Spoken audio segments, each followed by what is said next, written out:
오늘 우리에게 주시는 하나님의 말씀은 누가복음 6장 27절에서 38절까지의 말씀입니다. 다 함께 일어나셔서 하나님의 말씀을 경청하시겠습니다. 그러나 너희 듣는 자에게 내가 이르노니 너희 원수를 사랑하며 너희를 미워하는 자를 선대하며 너희를 저주하는 자를 위하여 축복하며 너희를 모욕하는 자를 위하여 기도하라.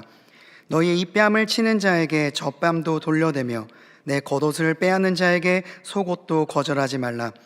내게 구하는 자에게 주며 내 것을 가져가는 자에게 다시 달라 하지 말며 남에게 대접을 받고자 하는 대로 너희도 남을 대접하라. 너희가 만일 너희를 사랑하는 자만을 사랑하면 칭찬받을 것이 무엇이냐? 죄인들도 사랑하는 자는 사랑하느니라. 너희가 만일 선대하는 자만을 선대하면 칭찬받을 것이 무엇이냐? 죄인들도 이렇게 하느니라. 너희가 받기를 바라고 사람들에게 꾸어주면 칭찬을 받을 것이 무엇이냐? 죄인들도 그만큼 받고자 하여 죄인에게 꾸어주느니라. 오직 너희는 원수를 사랑하고 선대하며 아무것도 바라지 말고 꾸어주라. 그리하면 너희 상이 클 것이요 또 지극히 높으신 이의 아들이 되리니 그는 은혜를 모르는 자와 악한 자에게도 인자하시니라. 너희 아버지의 자비로우심 같이 너희도 자비로운 자가 되라. 비판하지 말라. 그리하면 너희가 비판을 받지 않을 것이요 정죄하지 말라. 그리하면 너희가 정죄를 받지 않을 것이요 용서하라. 그리하면 너희가 용서를 받을 것이요 주라. 그리하면 너희에게 줄 것이니 곧 후히 되어 누르고 흔들어 넘치도록 하여 너희에게 안겨주리라. 너희가 헤아리는 그 헤아림으로 너희도 헤아림을 도로 받을 것이니라. 이것은 하나님의 말씀입니다. 아멘. 우리가 인생을 살아가면서 우리의 기쁨이나 고통을 좌우하는 것 중에 중요한 것이 인간관계입니다. 심지어는 행복이나 불행도 인간관계에 달려있다고 생각되어집니다.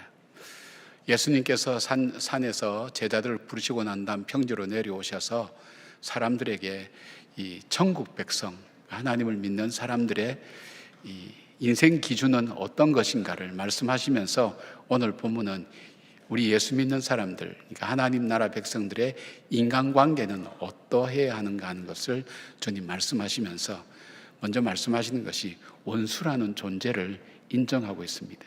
그러니까 우리가 인생을 살아가면서 우리에게 상실감, 배신감, 그리고 거절감을 줌으로 인해서 우리의 삶에 상처와 아픔을 남기고 또 고통스럽게 하고 힘들게 만드는 그런 일들이 우리 가운데 분명히 있는데 그 사람들을 대할 때 어떻게 대해야 될 것인가? 바로 이 사람들을 다른 말로 하면 원수라고 그렇게 표현했습니다. 이 원수는 어쨌든 물리적이든 물질적이든 정신적이든 나에게 적대감을 가지고 손해를 입힌 사람을 말하는데 아마 여러분들이 모두 원수들을 다 갖고 있을 거라고 생각되어집니다. 어떤 분들은 집안에 원수가 있다고 성경 말씀대로 우리 남편이 원수라고 그렇게 얘기하는 분이 있는데 모르겠어요. 다들 마음속에 지나온 동안에 내 마음에 지울 수 없는 어떤 상처와 아픔을 준 사람들을 마음에 갖고 있을 겁니다. 이 문제를 갖고 있자니 너무 괴롭고 불편하고 해서 애써 묻어두거나 외면하거나 그렇게 있는데 주님은 바로 이 사람들에 대해서 사랑하라고 그렇게 말씀합니다. 사실 우리의 살아가는 삶과 다르죠. 우리의 이 성품이나 또 우리가 생각하는 일반적인 상식에 있어서 사실 이해가 안 되는 주님의 가르침이죠. 그러면 주님께서 왜 이런 말씀하셨는가 하면 하나님의 영이 우리에게 임하시고 또 하나님의 그 말씀을 따라가는 제자로서 성숙하게 될 때에 주께서 도우실 때 그 원수들을 사랑하게 될 것이라는 것을 주님께서 아시고 그 말씀을 우리에게 미리 전해주시는 겁니다. 자, 그러면 원수를 사랑한다는 것이 어떤 걸까요? 막연한 얘기잖아요. 원수를 사랑하는 건 어떤 것인가? 오늘 예수님의 말씀을 통해서 원수를 사랑하는 방법들을 우리가 함께 찾으면서 여러분이 원수를 한번 떠올려 보시길 바랍니다. 원수를 사랑하는 첫 번째 방법은 원수를 용서함으로써 시작됩니다. 본문에서 원수 앞에 너희 원수라고 그렇게 말씀하지요. 원수를 구체적으로 표현하는 27절, 28절에 보면 공통적으로 나오는 단어가 있습니다. 너희를 미워하는 자를 선대하며 너희를 저주하는 자를 축복하며 너희를 모욕하는 자를 위하여 기도하라고 말씀합니다. 이 너희라는 단어가 공통적으로 나옵니다. 이것이 뭐냐면 나와의 관계 속에서, 남의 적도 아니고 남의 원수가 아니라 바로 나의 삶 속에서, 나와의 관계 속에서 나에게 상처와 아픔을 준 바로 그 사람을 사랑하라는 말씀입니다. 우리가 다른 사람들의 이야기는 쉽게 할 수도 있고 객관적으로 이해할 수도 있고 마음이 아파도 잘 이렇게 균형을 잡을 수 있지만은, 그러나 이 문제가 나의 문제가 되면 태도와 느낌이 달라집니다. 그래서 세상에서 가장 힘든 일이 어떤 일이냐 물어보면 나의 일이 가장 힘들다 그럽니다. 세상에서 가장 아픈 것이 뭐냐 그럴 때에 나의 아픔이 가장 아프다고 얘기하는 것은 바로 나와의 관계된 것 자체는 우리가 거기서 자유로울 수 없다는 것입니다. 그런데 예수님께서 나에게 그 아픔과 고통을 준 사람을 용서하라는 것입니다. 용서한다는 것이 뭘까? 덮어주는 걸까? 그 사람이 행한 것을 내가 기억하지 않고 잊어버리는 걸까? 다양하게 설명할 수가 있습니다. 그러나 그럼에도 불구하고 용서에 대한 책이나 용서에 대한 설명은 많이 나오지만 용서가 무엇이라고 이렇게 단지 이 정의를 정확하게 내리는 책이 쉽지는 않습니다. 저도 용서라는 과목을 가지고 대학원에서 한 학기 가르쳐 봤는데 참 가르치기가 어렵습니다. 그리고 힘든 어떤 개념이라는 것을 보게 됩니다. 그러나 용서에 대한 주제를 다루고 있는 모든 책에서 공통적으로 얘기하는 것은 상처를 입은 사람이 자기 자신을 위하여 할 수 있는 최선의 방법과 최선의 선택은 바로 용서하는 것이다. 그런 것을 말씀하고 있습니다. 우리에게 일어난 일은 바꿀 수 없지만 그 일을 어떻게 처리하느냐 하는 것은 여전히 우리에게 선택권과 자유가 있다는 것입니다. 바로 그 자유를 가지고 용서할 때에 바로 그 일에서 벗어날 수 있다고 말씀합니다. 미국 위스콘신 대학의 교육심리학 교수인 로버트 엔라이트 박사는 1985년부터 자신에게 상처를 준 사람들을 갖고 있는, 그러니까 아픔을 갖고 있는 그 사람들을 연구를 했습니다.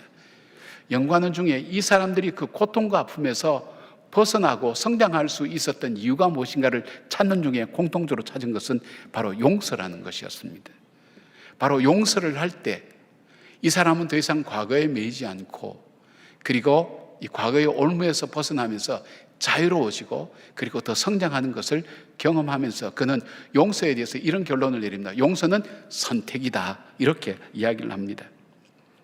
용서를 하게 될 때 가해자가 준 상처에 영향을 받지 않고, 그리고 상처받은 사람이 상상할 수 없는 자유와 자기 유익을 누리는 것, 바로 용서하는 사람에게 주어지는 유익이라고 생각하고, 용서함으로 자유함을 얻은 사람이 용서가 갖는 육체적이고 정신적이고 정서적인 유익이 무엇인가를 분석해낸 것을 보게 됩니다. 그럼에도 불구하고 용서란 무엇인가? 용서를 잘 표현하는 이야기가 있어요. 여러분이 이지선 교수를 잘 알 겁니다. 이분은 대학 4학년 때 도서관에서 공부 마치고 오빠차를 타고 오다가 음주운전한 사람들에 의해서 자동차 추돌이 일어나면서 차에 불이 나서 전신에 화상을 입고 이제 사경을 헤매다가 겨우 살아난 그런 사람입니다. 자매입니다. 24살의 꽃다리 나이에 그런 일이 일어났으니까 자기가 깨어서 보니까 자기 얼굴은 옛날에 자기 모습은 아니었습니다. 거울을 보지도 못했다고 그럽니다. 그리고 너무나 고통스러워서 온몸에 이식 수술을 수술 지금 한 20-30번 이상 받았을 거예요.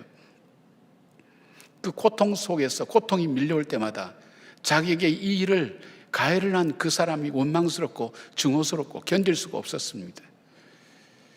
그러던 어느 날 그 마음속에 이런 마음이 찾아오기 시작했습니다. 내가 사고를 당했다, 그 음주운전자에 의해서 사고를 당했다, 그렇게 할 때 자기는 일평생 사고를 당한 피해자로서밖에 살아갈 수 없다는 것을 알게 됐습니다. 나는 내 인생을 피해자로는 살아갈 수 없지. 그래서 이 피해자라고 하는 것을 자기는 지워버리고 생각을 바꿨어요. 나는 사고를 만났다. 왜? 만나면 피해자라고 생각하면 거기서 떨쳐낼 수 없지만 만난 것은 언제든지 내가 빠이빠이 하면 헤어진다는 거예요. 그러면서 만났다고 생각을 바꾸는 순간부터 자기는 그 과거의 증오와 미움에서 하나씩 하나씩 자유하게 되면서 그 자유로 끝나는 것이 아니라 그 어려운 가운데서도 미국 유학하며 공부하면서 마라톤 대회도 나가고 해서 정말 이 재활복지를 공부를 했어요. 공부를 하면서 자기 모교인 금년에 이화여대 교수로 그가 부임하게 된 것을 보게 됩니다. 굉장히 중요한 포인트입니다. 내가 사고를 당했다. 당한 피해자로 난 살아갈 수 없다. 나는 이제 자유하고 싶다. 왜냐하면 상처는 과거에 일어났지만 그 상처는 오늘 내 삶을 주장하고 내 미래를 결정짓는 굉장히 중요한 안 좋은 요소라는 것을 발견한 거죠. 거기서부터 자유하는 것, 과거를 과거로 보내는 힘, 과거를 과거로 보내는 그 방법이 용서하는 방법이라는 것을 말씀하고 있습니다. 사랑하는 여러분, 하나님께서는 이 가해자를 이렇게 말씀합니다. 원수라고 얘기하면서 주님께서는 마태복음 6장 14절부터 15절까지 이런 말씀합니다. 너희가 사람의 잘못을 용서하면 너희 하늘 아버지께서도 너희 잘못을 용서하시려니와 너희가 사람의 잘못을 용서하지 아니하면 너희 아버지께서도 너희 잘못을 용서하지 아니하시리라. 여러분, 이 말씀대로 하면 하나님의 용서를 받을 만한 사람이 있을까요? 없을 겁니다. 우리는 용서 잘 못합니다. 하나님, 내가 피해자인데 왜 나에게 이런 일을 강요하십니까? 그렇게 우리가 항변할 수가 있습니다. 그런데 하나님께서 왜 우리 주님께서 이 말씀 하실까요? 우리를 자유하게 만들기를 주님은 원하십니다. 우리로 하여금 복을 주시기를 원하십니다. 그러기에 주님께서 바로 그 복의 길을 알려주는 것입니다. 그것은 뭐냐면 용서하는 것. 바로 거기에 새로운 길들이 열려지고 그 악으로부터 벗어나는 하나님의 은혜가 있다는 것을 말씀하고 있습니다. 사랑하는 여러분, 주님은 오늘도 여러분 속에 있는 응어리진 마음들, 돌멩이처럼 무거운 마음들, 그거 치료하기를 원하십니다. 회복되기를 원하십니다. 그 주님께서 말씀합니다. 용서하는 것부터 먼저 시작하라고 그렇게 말씀합니다. 용서하는 그 마음을 여러분이 먼저 갖기를 바랍니다. 자, 원수를 사랑하는 두 번째의 단계는 뭐냐면 하나님의 주권을 인정하는 것입니다. 좀 생뚱맞은 얘기일 수 있죠. 35절부터 36절까지 보니까 오직 너희는 원수를 사랑하고 선대하며 아무것도 바라지 말고 구워주라. 그리하면 너희 상이 클 것이요 또 지극히 높으신 이의 아들이 되리니 그는 은혜를 모르는 자와 악한 자에게도 인자하시느니라. 너희 아버지의 자비로우심 같이 너희도 자비로운 자가 되라고 말씀합니다. 여러분, 우리 마음속에 상처가 있고 원수가 있다는 것은 두 가지 의미입니다. 하나는 이미 받은 상처로 내 삶이 힘들어지고 있다는 것과 동시에 나로 하여금 범죄하기 쉬운 위치에 처해 있다는 것을 우리가 알아야 됩니다. 입술로 범하는 죄, 마음으로 범하는 죄가 많습니다. 우리가 죄를 짓는다 그럴 때 어떻게 하죠? 단순히 나에게 가해한 그 사람만을 원망하고 증오합니까? 아닙니다. 바로 우리에게는 이런 마음이 있어요. 내가 못났으니까 그렇지. 나는 그럴 수밖에 없었어. 내 상황이 그렇고 내가 시원찮으니까 내가 이런 일을 당한 거야. 자기 자신을 자책합니다. 자기를 사랑하지 못합니다. 자기를 미워합니다. 그리고 그것뿐만 아닙니다. 우리 머리카락까지 세신 바 되신 하나님께서 왜 이것을 나에게는 막을 수 없었는가? 왜 이것을 막아주지 않으셨는가?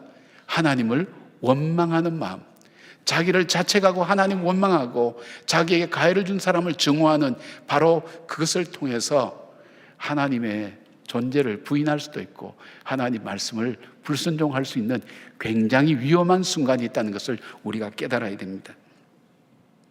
욥은 자신이 고통 속에 있을 때 하나님을 원망하고 불평하고 낙심하는 죄를 범치 않기 위해서 몸부림칩니다.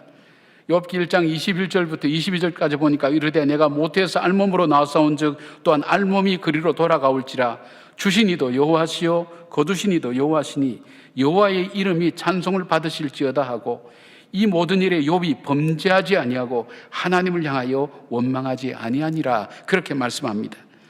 그리고 자기가 병들어서 기아장으로 자기 몸을 긁는 모습을 보면서 그 아내가 하나님을 욕하며 죽으라고 저주하는 그 아내를 향해서 이렇게 말합니다. 2장 10절 보니까 그가 이르되 그대의 말이 한 어리석은 여자의 말 같도다.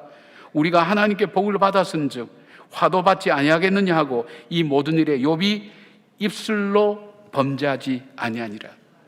믿음의 사람들, 그리고 믿음으로 살아왔던 사람들의 공통점은 그들이 범죄를 할 수 있는 가장 중요한 위기의 순간에 범죄하지 않고 하나님 앞에서 하나님의 주권을 인정하고 하나님의 뜻 가운데 있음을 믿고 주신이도 하나님이시오, 거두어 가신도 하나님이시오, 이 일의 모든 일에도 하나님께서 알고 계시고 하나님께서 선하게 인도하실 걸 믿는 그 믿음의 이 금이 가게 만드는 바로 그 일을 선택하지 않았다는 것입니다.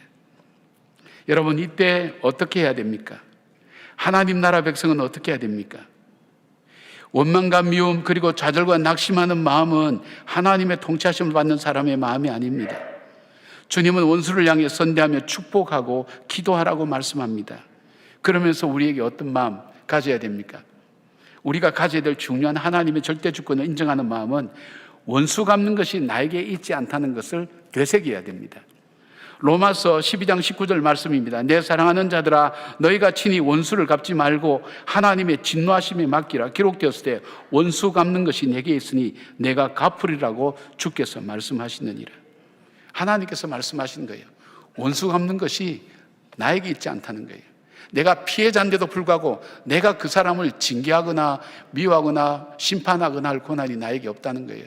원수 갚는 것이 내게 있지 않다. 하나님께 있다. 왜 하나님께서 원수 갚는 것이 나에게 있으니까 너는 원수 갚지 말라고 왜 말씀하셨을까요?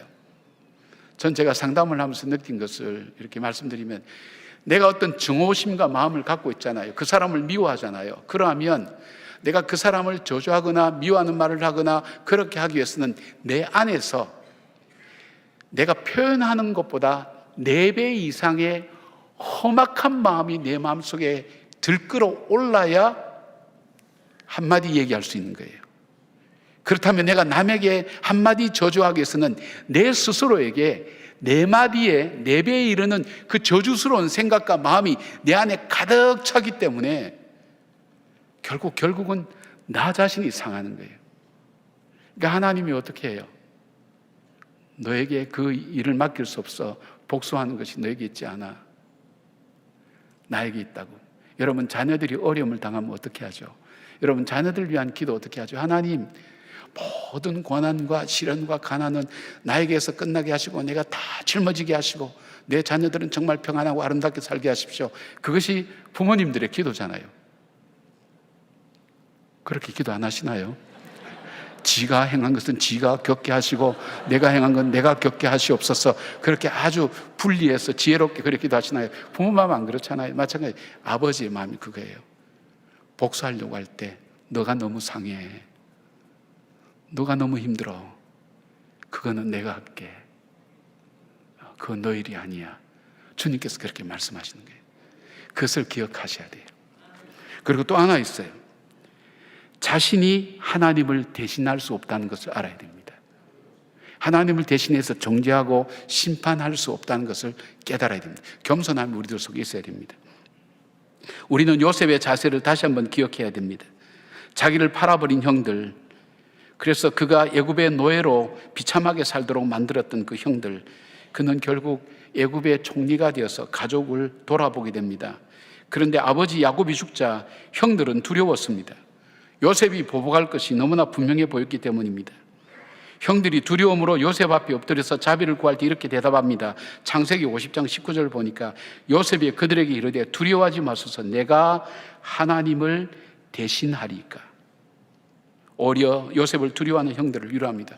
요셉이 가졌던 이 마음, 내가 하나님을 대신하리까, 이 마음이 요셉으로 하여금 무엇을 이루었냐면 요셉을 통해서 하나님이 인간을 구원하시기 위한 그 계획을 이루시는 일에 요셉의 이 마음을 사용하신 거예요.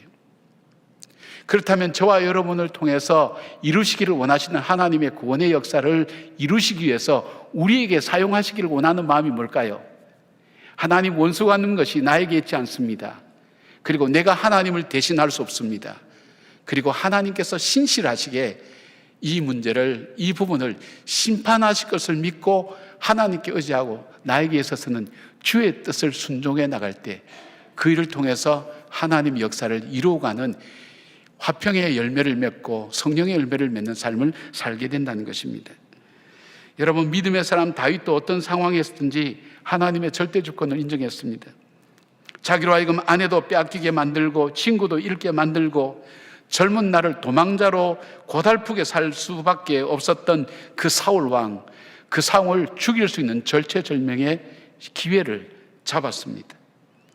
그러나 그는 하나님의 절대 주권을 고백하며 사울을 죽이지 않았습니다. 사무엘상 26장 9절부터 11절까지 보니까 다윗이 아비새에게 이르되 죽이지 말라, 누군지 손을 들어 여호와의 기름 부은 자를 치면 죄가 없겠느냐 하고, 다윗이 또 이르되 여호와께서 살아계심을 두고 맹세하노니 여호와께서 그를 치시리니 혹은 죽을 날이 이르거나 또는 전장에 나가서 망하리라. 내가 손을 들어 여호와의 기름 부은 자를 치는 것을 여호와께서 금하시나니 너는 그의 머리 곁에 있는 창과 물병만 가지고 떠나자 하고, 다윗은 자기 인생이 바뀌어질 절호의 찬스에도 자기의 생각과 판단을 따라가지 않았습니다. 하나님의 말씀이 무엇이며 하나님 뜻이 무엇인지를 생각하며 자기 판단대로 행하지 않고 하나님 말씀에 순종했습니다. 내가 하나님을 대신할 수 없다는 것, 나는 심판자가 아니라는 것, 하나님께서 알아서 하실 것이라는 것, 그리고 하나님께서 정당하게 갚아주실 것이라는 그 믿음을 가지고 그는 사울을 죽일 수 있을 때, 다시 말씀드리면 자기의 모든 고난과 시련이 이제 오늘로서 완전히 끝날 수 있는 그 기회에 그는 고난과 시련을 택할지언정 하나님 뜻에 순종할 때 이것이 어떤 일이 일어나느냐, 이 일이 바로 다윗을 통해서, 그 전까지는 이 이스라엘이 남과 북으로 나눠져 있고 여러 지파로 나눠져, 남과 북이 아니죠, 여러 지파로 나눠져 있어서 통일이 되지 못할 때 통일 이스라엘을 이루는 중요한 사람들의 마음을 잡는 귀한 계기가 되었습니다. 하나님께서 그렇게 사용하신 것을 봅니다. 사랑하는 여러분, 하나님께서 오늘 말씀하십니다. 원수를 사랑하라고, 나를 미워하고 나를 저주하고 나를 모욕하는 자를 사랑하라고 말씀하십니다. 그리고 말씀합니다. 심판이 나에게 있지 않다는 것을 기억하고 내가 하나님을 대신하리까 하는 것을 기억하면서 주께서 갚아주실 것을 믿고 오늘 나를 향한 주님의 뜻이 무엇인가를 우리가 다시 기억하며 순종하는 여러분들 되기를 바랍니다. 자, 원수를 사랑한다는 것 세 번째는 뭐냐면 원수를 축복하는 것을 말합니다. 갈수록 더 어려워집니다. 26절 보니까 너희 아버지의 자비로우심 같이 너희도 자비로운 자가 되라고 말씀하십니다. 구체적으로 원수를 축복하는 행위를 세 가지로 설명합니다. 37절부터 38절까지 보니까 비판하지 말고 정죄하지 말고 용서하라는 것입니다. 그러할 때 하나님께서 이런 사람을 축복하신다고 했습니다. 여러분은 복을 누가 주시죠? 복은 하나님이 주십니다. 우리의 생사화복을 주관하신 분이 하나님입니다. 내가 복사하고 나면 시원할 것 같고 내가 복을 받을 것 같은데 안 그렇다는 거예요. 그리고 내가 나를 축복할 수 없고 저 원수가 나를 축복할 리가 만무합니다. 그러나 내가 하나님 말씀에 순종하고 오히려 그 원수를 축복할 때에 하나님께서 나를 축복해 주신다고 약속해 주셨습니다. 그리고 어떤 말씀하셨냐? 원수가 줄일 때에, 원수가 어려울 때 그를 축복하고 먹을 걸 주고 그를 따뜻하게 하라. 그렇게 할 때 어떻게 한다 그랬어요? 그의 머리 위에 숯불을 쌓아놓는 것과 마찬가지라 그랬어요. 무서운 말씀이죠. 원수를 축복한다는 것 굉장히 중요한 얘기입니다. 왜요? 이것이 예수님을 닮아가는 삶이기 때문입니다. 예수님이 십자가 위에서 7마디를 하셨는데 그 중에 하나가 누가복음 23장 34절에 아버지 저들을 사하여 주옵소서 자기들이 하는 것을 알지 못하나이다라고 용서를 간구하셨고, 십자가의 두 강도 중에 회개하는 한 강도에게 43절 보니까 예수께서 이르시되 내가 진실로 내게 이르노니 오늘 내가 나와 함께 낙원에 있으리라 하시니라고 구원의 축복을 주셨습니다. 왜 원수를 축복해야 됩니까? 주님을 닮아가는 삶이기 때문입니다. 바울은 로마서 5장 6절에 이렇게 말씀합니다. 우리가 아직 연약할 때에, 8절에 우리가 죄인 되었을 때에, 10절에 우리가 하나님과 원수 되었을 때, 여기 아직이라는 부사가 아마 다 쓰여질 겁니다. 우리 자신이 어떤 형편인가, 연약해서 사람들이 쓰려고 하지 않은 보잘것없는 존재가 되었을 때, 우리가 죄인, 하나님이 가까이 하기도 원치 아니하는 그 죄인 되었을 때, 그리고 또 하나 있다면 하나님과 원수가 되었어요. 하나님이 진멸할 만한 원수가 되었을 때도 하나님은 어떻게 하셨느냐? 우리를 사랑하셔서 자기 아들을 우리를 위해서 십자가에 묵묵히 못 박았다는 거예요. 그러면서 자기의 사랑을 확증했다는 거예요. 우리가 원수처럼 느껴져도, 우리가 주님 싫어하는 죄인처럼 느껴져도, 쓸모없는 인상이 되어도 우리를 사랑하셔서 십자가에서 자기 아들을 못 박아 죽이신 그 하나님의 사랑, 그 사랑을 받은 우리, 그 은혜가 우리 마음속에 흘러내릴 때에 우리는 축복할 수가 있는 것입니다.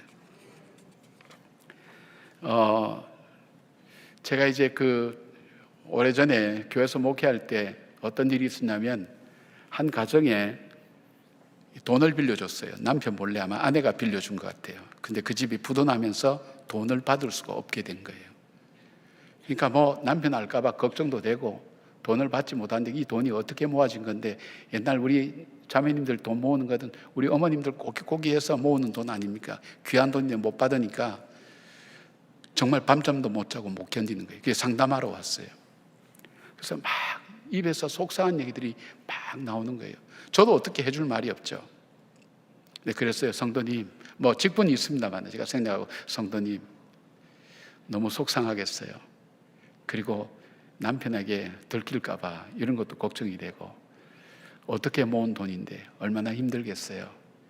이렇게 생각 없이 내가 욕하고 저주하고 미워한다고 그 돈이 돌아올까요? 그렇진 않을 것 같아요. 그렇다면 하나님 말씀처럼 우리가 그분을 축복하는 기도를 좀 하십시다. 그러면 그분이 하나님의 복을 받아서 사업이 회복되고 잘 되면 분명히 갚을 겁니다. 그렇다면 그분에게는 지금 축복 기도가 많이 필요한데 축복하는 기도를 좀 하십시다. 그랬더니 이분이 고개를 끄덕끄덕하면서 그때부터 이분들을 축복하는 기도를 하는 거예요. 축복이 잘 안 나가죠. 하나님 저들을 축복해 주시옵소서, 뭐 이렇게 했겠죠. 예. 근데 이분이 축복한다는 그런 얘기를 돈을 이렇게 못 갚는 분 귀에 들어간 거예요. 그러니까 이분들이 정말 아끼고 아끼던 그 폐물들을 팔아서 이 돈을 다 갚아줬어요. 해피엔딩으로 끝났죠. 늘 뭐 그렇지만은 않을 것 같아요. 그러나 하나님 말씀을 돌아볼 수 있는 계기가 됐어요. 맞아요. 축복하는 것이 우리의 사명이구나. 힘들고 어렵다 할지라도 축복할 때 하나님께서 함께 하시는구나 하는 것을 볼 수 있습니다. 우리 성서대학교의 최정권 목사님 설교 중에 나오는 실화인데 팩트를 체크한 다음에 여러분에게 좀 소개했으면 좋겠습니다. 1985년 9월 1일자 LA타임즈에 난 기사입니다. 프랭크 모리스와 엘리자베스 모리스 부부는 켄터키의 작은 마을에 살았습니다. 18살 된 외아들 테드라는 그 아들이 같은 마을 토미 피게지라고 하는 청년의 음주운전으로 사망하는 사건을 경험하게 됩니다. 근데 법원의 판결은 최고의 형이 아니라 가장 낮은 집행유예가 되면서 거리를 활보하고 다니게 되었습니다. 모리스 부부는 너무 가슴이 아팠어요. 내 아들은 죽었는데 내 아들을 죽인 저 녀석은 거리를 활보하고 다니면서 웃고 다니니까 속이 뒤집어지는 겁니다. 그리고 사람들 믿을 만한 사람이 아무도 없다는 불신 속에서 살았어요. 그리고 그들이 하는 일은 자기 아들을 죽인 그 토미가 집행유예 기간 동안에 보호관찰을 어기고 감옥에 가도록 고발하기 위해서 수년간을 미행했어요. 범법하는 순간만 잡으려고. 그런데 이 일을 행할수록 증오와 미움이 마음속에 끌어올랐습니다. 자기 아들을 죽인 이 청년을 자기 차로 죽이는 상상을 수없이 많이 했습니다. 그들의 증오는 크갔고 동시에 알지 못하는 가운데 미움과 증오의 독이 이들 부부를 죽이고 있었습니다. 결국 그들은 술을 마시고 있는 토미를 발견하고 고발해서 감옥에 갇히게 됐습니다. 집행유예를 위반해서 10년 징역형을 받게 되었습니다. 자기들의 뜻대로 됐어요. 속이 시원할 줄 알았는데 그것이 아니라 뭔가 마음이 허전한 거예요. 그러던 어느 날 엘리자베스 모리스가 하늘에 계신 아버지와 하나님이 자기와 같이 아들을 잃어버렸다는 생각을 문득 하게 되었어요. 그리고 예수님이 십자가에 누워서 자기를 향해 못을 받고 있는 사람들을 보며 아버지여 저들의 죄를 용서하소서, 저들이 하는 일을 자기가 모르나이다라는 예수님의 기도를 듣게 됩니다. 가슴 속에서 들려오기 시작합니다. 자기 아들을 잃은 하나님 아버지의 마음이 죽어가는 이들 부부의 가슴에 스며들기 시작했어요. 또 십자가에서 원수를 향해 용서를 구한 예수님의 기도가 그 가슴에 찾아오기 시작했어요. 비로소 엘리자베스는 자기 아들을 죽인 그 청년을 자기의 의지적인 행위로 용서해야 된다는 것을 깨닫게 되었습니다. 너무 고통스러운 일이죠. 그럼에도 불구하고 이들은 토미를 감옥에서 나오게 합니다. 탄원해서 석방하게 만들고, 그로 하여금 술을 끊게 할 뿐 아니라 함께 교회에 나와서 매주 예배를 드리게 만들었습니다. 마침내 이 토미가 세례를 받고 그리스도를 통해 부활을 얻게 되었다고 선포될 때에 두 가정은 서로 끌어안고 울었습니다. 그리고 엘리자베스의 남편 프랭크 모리스는 자기 아들을 죽인 토미란 청년의 주례까지 맡아서 행복한 가정을 이루도록 했습니다. 신문 기사에 보면 그랬어요. 이 아들을 입양했다고, 그렇게 아마 큰 기사로 신문에 볼 수 있었어요. 이 사건이 지난 다음 엘리자베스는 이렇게 고백했어요.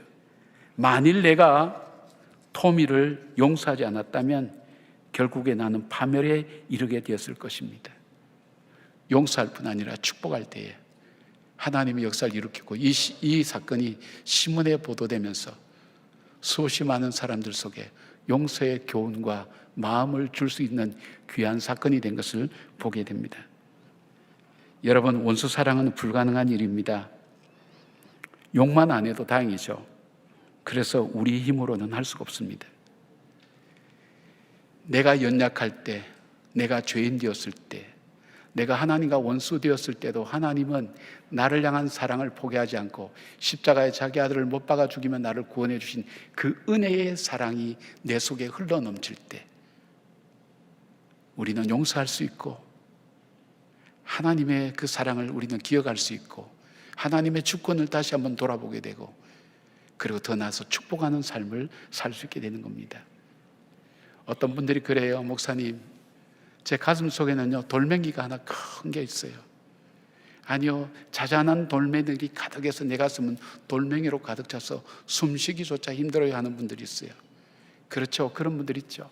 작은 사건 하나하나가, 또 큰 사건 하나는 그것으로 인해서 일어나는 어려운 일이 있으면 모든 원망을 거기에다 쏟아놓고 그렇게 해서 살아가는 삶을 사는 사람들이 참 많습니다. 어떻게 해야 될까요? 여러분, 돌멩이를 물속에 던지면 가라앉습니다. 이 돌멩이를 뜨게 하는 방법이 뭘까요? 나무를 돌멩이 묶어가지고 물 위에 놓으면 돌멩이는 나무와 함께 뜹니다. 맞습니다, 여러분. 내 삶은, 내 마음은 한번 그런 마음이 들어올 때마다 절망과 분노의 강속으로 들어갈 수 없지만, 하나님의 그 은혜에 나를 묶어 매면, 그대를 기억하면 은혜의 그 바다 위에, 물 위에 나는 떠서 평안하게 지낼 수가 있는 겁니다. 우리 가운데 하나님의 은혜가 우리 가운데 있어야 됩니다. 주님은 그 사랑을 나에게 먼저 주셨습니다. 사랑하는 여러분, 여러분에게 여러분의 원수를 용서하라고 저는 감히 말씀 못 드리겠습니다. 그러나 여러분이 그 과거와 아픔을 가지고 살아간다면 여러분 삶 속에 기쁨도 없고 가슴에 돌이 들어가 있는 처럼 무거운 채로 살아갈 수밖에 없습니다. 과거를 과거로 보낼 수 있는 그 힘을 여러분 길러야 됩니다. 그래서 바로 하나님의 은혜가 내 삶 속에 찾아올 때 과거를 보내게 되고, 그리고 내 속에 자유하는 하나님의 은혜가 임하게 될 줄로 믿습니다. 참된 자유와 참된 평안을 누리는 저와 여러분 되기를 주님의 이름으로 축복합니다. 아멘. 기도하겠습니다.